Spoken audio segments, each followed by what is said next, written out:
हमेशा से इन 3 चीजों ने लोगों को इन्वेस्टमेंट करने से रोका है। ज्यादा रिस्क, कम पैसे या कम नॉलेज। फिर प्रकट हुए म्यूचुअल फंड्स। म्यूचुअल फंड्स ने इन सारी दिक्कतों का निकाल दिया समाधान। तो इस वीडियो में हम जानेंगे कि आखिर क्या होते हैं ये म्यूचुअल फंड्स, कैसे ये म्यूचुअल फंड्स दूसरे इन्वेस्टमेंट ऑप्शन से होते हैं बेहतर, कितने टाइप्स के होते हैं म्यूचुअल फंड्स, और आखिर में जानेंगे कुछ बोनस टिप्स जिनसे आप सही तरीके से म्यूचुअल फंड्स में इन्वेस्ट कर सकेंगे। इसीलिए इस वीडियो को एंड तक जरूर देखिएगा ताकि आप कुछ भी इंपॉर्टेंट मिस ना करें। तो हेलो दोस्तों, मेरा नाम है उदित मोहन और आप देख रहे हैं फिनहांस। चलिए आज का टॉपिक शुरू करते हैं। म्यूचुअल फंड को समझते हैं एक एग्जाम्पल से। मान लेते हैं आने वाले कुछ दिनों के बाद आपको कार से ट्रैवल करना है। अब उसके 2 तरीके हो सकते हैं, या तो आप तब तक कार खुद से सीख लें, उसके लिए आपको ड्राइविंग लाइसेंस लेने पड़ेंगे, टाइम लगेगा, लेकिन ये हो जाएगा कि उसके बाद आपको किसी पर निर्भर नहीं होना पड़ेगा।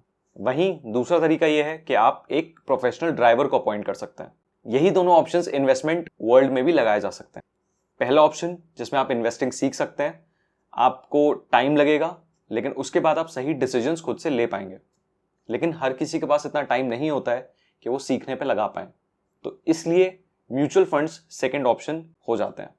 यहाँ पे आप अपने पैसे एक प्रोफेशनल फंड मैनेजर के हाथ में देते हैं, जो फंड मैनेजर आपके पैसे अपने एक्सपीरियंस और अपनी नॉलेज के हिसाब से शेयर मार्केट में इन्वेस्ट करते हैं। और जैसे जैसे वो इन्वेस्टमेंट ग्रो करती है, आपका पैसा भी ग्रो करना शुरू हो जाता है। आइए समझते हैं कि एक्चुअली म्यूचुअल फंड्स काम करते कैसे हैं। मान लेते हैं कि मैंने और आपने और कई सारे लोगों ने मिलकर एक म्यूचुअल फंड में इन्वेस्ट कर रखा है। उस म्यूचुअल फंड का नाम है XYZ म्यूचुअल फंड, और उस फंड को जो मैनेज कर रहे हैं, जो फंड मैनेजर हैं, जो प्रोफेशनल फंड मैनेजर हैं, उनका नाम है मिस्टर रघुराम। अब क्योंकि हमने उस म्यूचुअल फंड में पैसे लगा रखे हैं, इसलिए वो म्यूचुअल फंड हमें उसके बदले में यूनिट्स इशू करेगा। आप कभी भी डायरेक्टली किसी कंपनी में पैसे अगर लगाते हैं तो वो कंपनी आपको उसके शेयर्स दे देती है। लेकिन म्यूचुअल फंड्स के साथ क्या होता है, जब आप म्यूचुअल फंड्स में पैसे लगाते हैं तो आपको शेयर्स नहीं मिलते हैं, आपको यूनिट्स मिलती हैं। तो उस म्यूचुअल फंड ने हमें यूनिट्स इशू कर दिए। इन यूनिट्स के प्राइस को बोलते हैं NAV। तो मान लीजिए कि मैंने इस म्यूचुअल फंड में 1000 रुपये लगाए हैं, और उस समय जिस समय मैंने 1000 रुपये लगाए थे, इसकी एक यूनिट की NAV थी 10 रुपये। तो मुझे कितनी यूनिट्स मिल जाएंगी? 1000 डिवाइडेड बाय 10 इक्वल्स टू 100। तो मुझे 100 यूनिट्स मिल गई। और वहीं आपने मान लेते हैं कि 5000 लगाए थे, तो आपको कितनी यूनिट्स मिल जाएंगी? 5000 डिवाइडेड बाय 10 यानी कि 500। ये NAV बदलती रहती है। अब मैं आपको बताता हूँ कि ये NAV एक्चुअली किस पे डिपेंड करती है। देखिए, हमने पैसे लगा दिए म्यूचुअल फंड में। अब वो फंड मैनेजर जो है उस म्यूचुअल फंड का, वो क्या करेगा? इस पैसे को लगाएगा शेयर मार्केट में या फिर दूसरी सिक्योरिटीज में। अपने एक्सपीरियंस और अपनी नॉलेज के हिसाब से वो इस पैसे को इन्वेस्ट करेगा। फिर जब जैसे जैसे उस इन्वेस्टमेंट की वैल्यू ऊपर जाएगी, उस इन्वेस्टमेंट में ग्रोथ होगी, वैसे ही हमारी यूनिट्स की जो NAV है उसमें भी ग्रोथ होगी। तो ये होता है तरीका म्यूचुअल फंड्स के काम करने का। अब देखते हैं कि म्यूचुअल फंड्स इन्वेस्टमेंट के लिए एक बेहतर ऑप्शन क्यों है। पहला रीजन है हाई रिटर्न्स। अगर आप एक अच्छे म्यूचुअल फंड में लंबे समय तक इन्वेस्टेड रहते हैं तो वो म्यूचुअल फंड आपको किसी और इन्वेस्टमेंट ऑप्शन से कहीं ज्यादा पैसे कमा के दे सकता है। लेकिन उसके लिए आपको इन 2 चीजों पे ध्यान रखना होगा। पहली चीज ये कि वो म्यूचुअल फंड स्कीम अच्छी होनी चाहिए, यानी कि वो म्यूचुअल फंड ऐसी जगहों पे इन्वेस्ट कर रहा हो जो कि खराब इन्वेस्टमेंट ऑप्शंस ना हो, खराब कंपनीज ना हो, खराब सिक्योरिटीज ना हो। एंड दूसरी चीज, आपको लंबे समय तक इन्वेस्टेड रहना है। आप शॉर्ट टर्म में म्यूचुअल फंड से बहुत अच्छा एक्सपेक्ट नहीं कर सकते हैं, लेकिन लंबे समय तक ऑन एन एवरेज अगर हम रिटर्न्स की बात करें तो एक अच्छा म्यूचुअल फंड 15 से 18% तक के एवरेज एनुअल रिटर्न्स दे देता है, यानी कि एवरेज पर ईयर रिटर्न्स दे देता है, जो कि किसी और इन्वेस्टमेंट ऑप्शन से बहुत ज्यादा है। दूसरा रीजन है प्रोफेशनल एक्सपर्टीज। जैसे कि मैंने आपको पहले ही बताया था, आप म्यूचुअल फंड में जितने भी पैसे लगाते हैं वो एक प्रोफेशनल फंड मैनेजर मैनेज करता है। यानी कि आपको अब टेंशन लेने की जरूरत नहीं है कि आपका पैसा सही जगह इन्वेस्ट हो रहा है या नहीं हो रहा है, क्योंकि वो एक एजुकेटेड इंसान अपने सालों के एक्सपीरियंस को यूज करके आपके पैसे को इन्वेस्ट कर रहा है। तो इस एक्सपर्टीज की एडवांटेज मिलती है म्यूचुअल फंड्स में। थर्ड रीजन है अफोर्डेबल। म्यूचुअल फंड्स बहुत ज्यादा अफोर्डेबल होता है, एंड ये एक सबसे बड़ी एडवांटेज है, क्योंकि हम में से कई लोग इन्वेस्टमेंट स्टार्ट करने से पहले ये जरूर सोचते हैं कि हम इतना पैसा लगाएं या ना लगाएं। तो जिनके भी दिमाग में ये डर होता है कि हम शुरुआत में बहुत ज्यादा पैसा ना लगाएं इन्वेस्टमेंट के दौरान, उनके लिए म्यूचुअल फंड्स बेस्ट ऑप्शन होता है। यहाँ पे आप इन्वेस्टमेंट 500 रुपए से भी स्टार्ट कर सकते हैं, ताकि आप इन्वेस्टमेंट का एक्सपीरियंस लेना शुरू कर सकें। अभी रिसेंटली तो कई म्यूचुअल फंड स्कीम्स ने इस 500 रुपए की लिमिट से रिड्यूस करके 100 रुपए की लिमिट भी डाल दी है, यानी कि आप 100 रुपए से भी म्यूचुअल फंड्स में इन्वेस्टमेंट करना स्टार्ट कर सकते हैं। फोर्थ रीजन म्यूचुअल फंड्स क्यों ज्यादा बेहतर है वो है लेस रिस्की। म्यूचुअल फंड्स वैसे तो नॉर्मली स्टॉक मार्केट में पैसा इन्वेस्ट करते हैं, लेकिन वो खुद में बहुत कम रिस्की होते हैं। उसके पीछे सबसे बड़ा रीजन ये होता है कि वो इस रूल को फॉलो करते हैं, डाइवर्सिफिकेशन। इस रूल का सिंपल सा ये मतलब है कि कभी भी किसी एक शेयर पे या किसी एक सिक्योरिटी पे सारा पैसा ना लगा दिया जाए। तो जब हम लोग का पैसा इकट्ठा होता है म्यूचुअल फंड में, उस पैसे को कई सारे कंपनी के शेयर्स में डिवाइड किया जाता है। इससे होता क्या है कि कभी भी अगर किसी एक कंपनी में प्रॉब्लम आ गई तो हमारी पूरी इन्वेस्टमेंट पे फर्क नहीं पड़ेगा, सिर्फ उतनी इन्वेस्टमेंट पे फर्क पड़ेगा जो उस एक सिंगल कंपनी में इन्वेस्टेड है। तो जब मैंने अपने 1,000 रुपए इन्वेस्ट किए थे उस म्यूचुअल फंड में, तो उस म्यूचुअल फंड के मैनेजर ने आपका, मेरा और कई लोगों का पैसा मिला के कई सारी कंपनीज में इन्वेस्ट कर दिया था। तो मेरा जो 1,000 रुपए था वो कई सारी कंपनीज में डिवाइड होकर छोटा छोटा पार्ट लग गया वहां पे। अब उसमें अगर एक कंपनी के साथ कुछ परमानेंटली इशू क्रिएट हो जाता है, उनके बिजनेस पे या कोई और प्रॉब्लम आ जाती है, तो सिर्फ उतनी इन्वेस्टमेंट पे फर्क पड़ेगा जो कि उस कंपनी पे इन्वेस्टेड है। तो इसी वजह से म्यूचुअल फंड्स बहुत कम रिस्की हो जाते हैं, क्योंकि सारी कंपनीज फेल हो जाएंगी इसकी प्रोबेबिलिटी बहुत कम होती है। हाँ, कुछ एक दो कंपनीज में प्रॉब्लम आ सकती है, एंड आपको ये भूलना नहीं चाहिए कि फंड मैनेजर अपने एक्सपीरियंस, अपनी नॉलेज को यूज करके इन्वेस्ट कर रहा है, तो वैसे भी प्रोबेबिलिटी कि कोई कंपनी खराब हो जाएगी उसमें से, वो प्रोबेबिलिटी कम हो जाती है। लेकिन सारे म्यूचुअल फंड्स की रिस्क अलग अलग होती है, इसलिए हमें यह समझना जरूरी है कि म्यूचुअल फंड्स कितने टाइप्स के होते हैं और कौन कौन से टाइप्स के म्यूचुअल फंड में कितनी रिस्क होती है। तो चलिए, हमारा नेक्स्ट टॉपिक है types of mutual funds. Mutual funds 3 type के होते हैं। एक होते हैं इक्विटी म्यूचुअल फंड्स, जो कि इक्विटी शेयर्स में लगाते हैं, यानी कि कंपनी के शेयर्स में पैसा इन्वेस्ट करते हैं। एक होते हैं डेट फंड्स, जो कि गवर्नमेंट सिक्योरिटीज और कंपनी के डिबेंचर्स में पैसा लगाते हैं, यानी कि एक टाइप से लोन वाली सिक्योरिटीज में पैसा लगाते हैं। और थर्ड होते हैं हाइब्रिड फंड्स, जो कि इक्विटी फंड और डेट फंड्स के मिक्सचर होते हैं। तो उनका थोड़ा पैसा इक्विटी शेयर्स में लगता है, यानी कंपनी के शेयर्स पे लगता है, और थोड़ा पैसा गवर्नमेंट के सिक्योरिटीज और कंपनी के डिबेंचर्स पे लगता है। इनमें से सबसे ज्यादा wealth creation obviously equity funds में होती है, क्योंकि वहां पे कंपनी के शेयर्स पे पैसा लगाया जाता है, और कंपनीज जब ग्रो करती हैं तो इन फंड्स की वैल्यू भी बहुत ज्यादा हो जाती है। लेकिन वहीं क्योंकि कंपनी के शेयर्स पे पैसा लग रहा है, तो रिस्क भी इक्विटी फंड्स में सबसे ज्यादा होती है। देखिए, इन्वेस्टमेंट का सिंपल से रूल है, अगर आपको रिटर्न्स ज्यादा चाहिए, आपको ज्यादा वेल्थ क्रिएट करनी है, तो आपको रिस्क भी थोड़ी ज्यादा उठानी पड़ेगी। डेट फंड्स में कहने को रिस्क तो कम है, लेकिन वहां पे रिटर्न्स भी बहुत कम होती हैं। आपको on an average per year 8 से 10% तक की रिटर्न वहां पे देखने को मिलेगी। इतनी रिटर्न अराउंड 8% तक, 7-8% तक तो रिटर्न एफडी में मिल जाती है।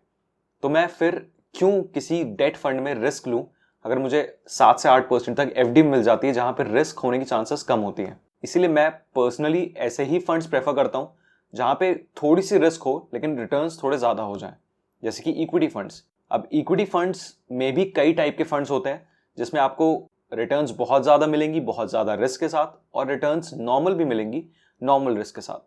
तो आइए अब उसको डिस्कस करते हैं। एक होते हैं इंडेक्स फंड्स। इंडेक्स फंड्स के पीछे सिंपल सा कॉन्सेप्ट है, ये एक इंडेक्स को फॉलो करते हैं। तो मान लेते हैं जैसे सेंसेक्स, तो सेंसेक्स एक इंडेक्स है जिसमें अराउंड 30 कंपनीज हैं।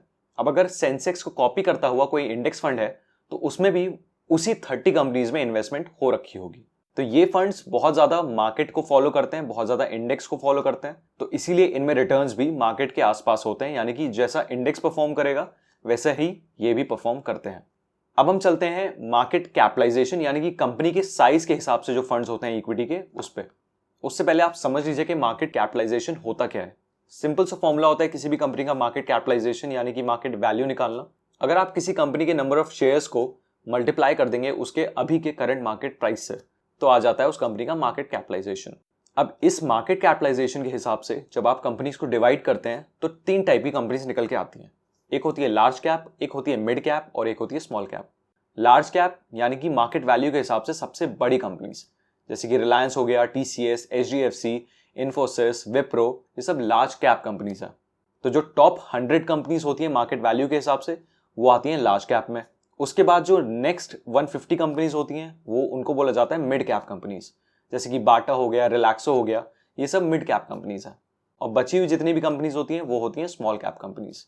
ये डिवीजन स्पेसिफिकली म्यूचुअल फंड्स के लिए ही किया गया है, क्योंकि अगर एक लार्ज कैप म्यूचुअल फंड है, वो अपना मेजॉरिटी पैसा लार्ज कैप कंपनीज में ही लगाएगा, और अगर एक मिड कैप म्यूचुअल फंड है, तो वो मिड कैप म्यूचुअल फंड अपना मेजॉरिटी पैसा मिड कैप कंपनीज में ही इन्वेस्ट करेगा। तो अगर मैं आज जाके एक लार्ज कैप म्यूचुअल फंड खरीदता हूं तो मैं सर्टेन हूंगा कि हाँ, उस फंड के मैनेजर ने मोस्टली सारा पैसा कहां पे लगा रखा है, लार्ज कैप कंपनीज पे। एक और रीजन है इस बाइफिकेशन का, बड़ी कंपनीज जो लार्ज कैप कंपनीज होती हैं उनके में रिस्क कम होता है। वो एस्टैब्लिश्ड कंपनीज हैं तो उनके में डूबने का रिस्क कम है, एंड वहीं उनके में रिटर्न्स बहुत ज़्यादा मिलने का चांसेस भी कम होती हैं, क्योंकि ये कंपनीज बहुत ज़्यादा ग्रो नहीं कर सकती हैं। ये ऑलरेडी एक ऐसे स्टेज पे पहुंच चुकी हैं जहां पे अभी इनको डबल होना या फिर 1.5 गुना होना या फिर ट्रिपल होना मुश्किल है। तो आप अगर as an investor normal returns create करना चाहते हैं कम रिस्क के साथ, तो आपको large cap mutual funds prefer करने चाहिए, क्योंकि वो एस्टैब्लिश्ड कंपनीज है तो वहां पर रिस्क बहुत कम है। लेकिन वहीं अगर आप एक ऐसे इन्वेस्टर हो जो थोड़ी सी ज़्यादा रिस्क ले सकते हैं बहुत अच्छी रिटर्न्स कमाने के लिए, तो आपको mid cap mutual funds choose करने चाहिए, क्योंकि इन कंपनीज के पास ग्रो करने की अपॉर्चुनिटी बहुत ज़्यादा है एंड इनके पास ज़्यादा रिस्क भी नहीं है। हाँ, एक मॉडरेट रिस्क होती है लेकिन बहुत ज़्यादा रिस्क नहीं होती इन कंपनीज पे। लेकिन वहीं अगर हम स्मॉल कैप जो कि सबसे छोटी कंपनीज की बात करें तो वहां पे ग्रो करने की चांसेस तो बहुत ज़्यादा है, यानी कि रिटर्न मिलने की चांसेस सबसे ज़्यादा है, लेकिन वहां पे रिस्क भी सबसे ज़्यादा है, क्योंकि जब खराब टाइम आता है तो यही कंपनी सर्वाइव नहीं कर पाती हैं। तो जैसे कि अभी कोरोना वायरस के टाइम पे मोस्टली कंपनीज जो सर्वाइव नहीं कर पाएंगी वो स्मॉल कैप कंपनीज होती हैं। तो ऐसे फंड्स में पैसा लगाने का कोई मतलब नहीं है जहां पे चांसेस ऑफ सर्वाइवल किसी एक साल में 0 हो जाए, तो जितने भी आपने रिटर्न्स कमाए सब खत्म हो जाएंगे। तो यही एक रीजन है कि अगर आप थोड़े एग्रेसिव इन्वेस्टर हैं, थोड़ी ज्यादा रिस्क लेके अच्छे रिटर्न्स बनाना चाहते हैं, तो mid cap mutual funds best होते हैं। अब देखते हैं कुछ जरूरी बातें जो आपको म्यूचुअल फंड में इन्वेस्ट करने से पहले ध्यान रखनी है। म्यूचुअल फंड में इन्वेस्ट करने के 2 तरीके होते हैं, एक होता है लमसम और एक होता है SIP। लमसम यानी कि आपके पास एक अमाउंट पड़ा हुआ है, वो आप एक बार में म्यूचुअल फंड में इन्वेस्ट करके रख देना चाहते हैं, जैसे कि FD में किया जाता है, पूरा अमाउंट FD में रख दिया जाता है और उस पर इंटरेस्ट मिलता है, राइट। तो म्यूचुअल फंड में भी आप एक लमसम अमाउंट इन्वेस्ट कर सकते हैं। वहीं एक दूसरा तरीका होता है म्यूचुअल फंड्स में, उसको बोलते हैं SIP। SIP का मतलब होता है सिस्टमैटिक इन्वेस्टमेंट प्लान। इसमें होता यह है कि हर महीने आपका एक अमाउंट आपके अकाउंट से कट के डायरेक्टली म्यूचुअल फंड्स में लगता रहेगा। आपके बैंक से ऑटोमेटिकली वो अमाउंट डिडक्ट होगा और जिस म्यूचुअल फंड स्कीम को आपने सेलेक्ट किया है उस म्यूचुअल फंड स्कीम में इन्वेस्ट होता रहेगा। इससे ये होता है कि आपके पे एक बार में बर्डन नहीं आता और एक छोटे अमाउंट से आप इन्वेस्टमेंट हर महीने करते रहोगे, जिससे अल्टीमेटली आपकी वेल्थ क्रिएट होती रहेगी। SIP एक अच्छा ऑप्शन उनके लिए है जिनके पास रेगुलरली हर महीने कुछ ना कुछ अमाउंट बचता रहता है। या तो आप सैलरीड हो सकते हो या आप स्टूडेंट्स हो सकते हो जिनके पास पॉकेट मनी हर महीने बचती रहती है और आप इन्वेस्टमेंट स्टार्ट करना चाहते हो। तो आप कुछ सिंपल यही करना है कि आप SIP अपनी स्टार्ट करवा दीजिए किसी म्यूचुअल फंड स्कीम को सेलेक्ट करने के बाद। हर महीने ऑटोमेटिकली आपके बैंक अकाउंट से पैसा कटेगा और इन्वेस्ट होता रहेगा म्यूचुअल फंड्स में। एक बोनस टिप मैं आपके साथ और डिस्कस करना चाहता हूँ। देखिए, म्यूचुअल फंड्स में 2 टाइप के प्लान्स होते हैं, एक रेगुलर और एक डायरेक्ट। रेगुलर में क्या होता है कि आप किसी म्यूचुअल फंड डिस्ट्रीब्यूटर या म्यूचुअल फंड एजेंट के थ्रू जाके अपना म्यूचुअल फंड में इन्वेस्टमेंट करवाते हैं। तो उसमें होता क्या है कि ब्रोकरेज चार्जेस भी इन्वॉल्व होती हैं। और अगर आप डायरेक्ट स्कीम में खुद से जाके इन्वेस्ट करते हैं, इतनी सारी एप्स आ गई हैं आजकल म्यूचुअल फंड में इन्वेस्ट करने के लिए, तो उसमें यह फायदा हो जाता है कि आपको अराउंड 1 से 1.5% तक की कमीशन, 1 से 1.5% तक की ब्रोकरेज बच जाती है। और ये 1 से 1.5% तक की ब्रोकरेज हर साल बचती है। तो शुरुआत में तो आपको उतना डिफरेंस नहीं पता चलेगा, लेकिन अगर आपने 10 साल 20 साल तक इन्वेस्ट किया है तो बहुत ज़्यादा चांसेस है कि हज़ारों लाखों तक का डिफरेंस आ सकता है आपके रिटर्न्स में। डायरेक्ट स्कीम में जाने के लिए आपको थोड़ी बहुत नॉलेज लेनी होगी, लेकिन फिर आप खुद से इन्वेस्ट कर सकते हैं और इतने सारे पैसे बचा सकते हैं जो कि एक रेगुलर स्कीम में आपके चले जाएंगे। ये थी म्यूचुअल फंड्स के बारे में सारी इन्फॉर्मेशन जो आपको पता होना बहुत ज़रूरी थी। कैसा लगा आपको वीडियो कमेंट बॉक्स में बताइएगा ज़रूर। अगर कोई आपका क्वेश्चन है तो वो भी आप मुझे कमेंट करके बता सकते हैं। अगर वीडियो अच्छी लगी हो तो प्लीज़ वो लाइक बटन दबा दीजिएगा, एंड अगर आपने अभी तक चैनल को सब्सक्राइब नहीं किया है तो सब्सक्राइब बटन दबा के चैनल को सब्सक्राइब कर दीजिए। मिलता हूँ आपसे नेक्स्ट वीडियो में, तब तक के लिए बाय बाय।